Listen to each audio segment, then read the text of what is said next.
Hi ladies, Krismasi and Njema from Kenya. Kirsten asked me to share a few things about what Christmas is like in Nairobi, so I thought I'd do that today.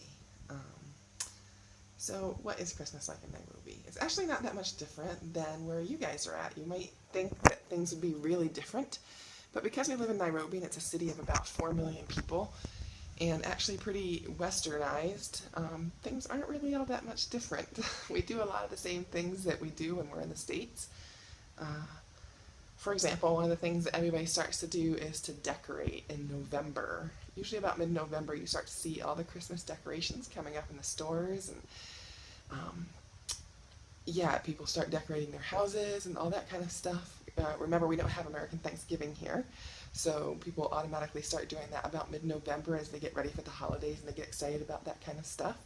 So decorating is a big thing that happens. One of the things that I'm really excited about doing this year is we're going caroling with our church.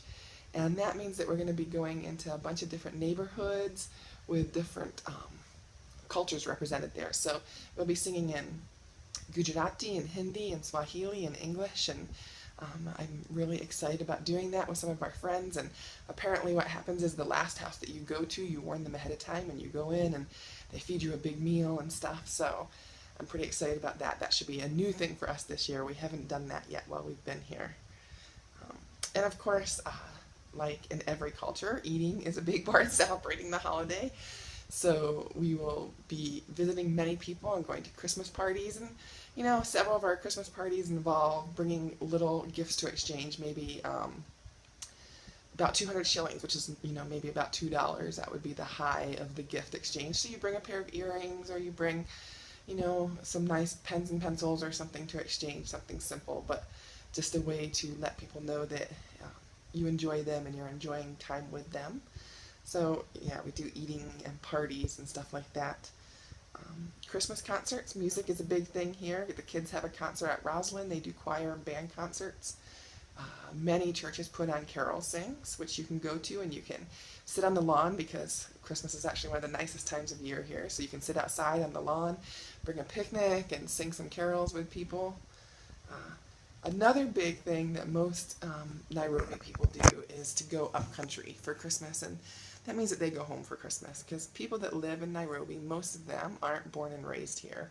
Most of them come here to look for jobs after they've graduated from high school or college, and so they go to their families up in the country, whether it's out in the bush somewhere or another small city somewhere. But there isn't another city as big as Nairobi in Kenya, so this kind of is where people come to congregate to work and to do school and stuff, and then any holidays they tend to leave, which means we like it because the traffic gets really good over Christmas time. There's hardly any, you don't have to worry about that kind of stuff. So yeah, that's, we do a lot of the same things that you guys do at Christmas.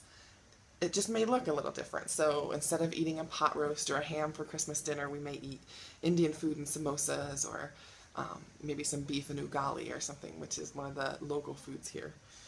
We also, like I said, sing in many different languages. We visit in many different languages, that kind of stuff. So that's a little bit different. Gifting looks different here. Everybody likes to give gifts, but not everybody makes that much money. So like I said, the giftings are small, whether it's earrings and stuff. And sometimes, if you really want to honor somebody, you might give them something like a live chicken so that they can have it for their Christmas dinner. Or maybe a bunch of coffee beans that you've grown on your plantation, because tea and coffee is a big crop here. And I have to tell you that one of our friends, Samuel, gives us tea and coffee all the time, and it's so good when it's freshly grown here. So yeah, we don't do things too much differently than you. It just looks a little differently. In South Sudan, things were very different when we lived there, but here in Nairobi, it's pretty. I think you would find it to be pretty familiar. But we really enjoy it. We're looking forward to having Christmas on a Sunday this year so we can celebrate with our church family here. And we hope that you all have fun celebrating the birth of our Savior.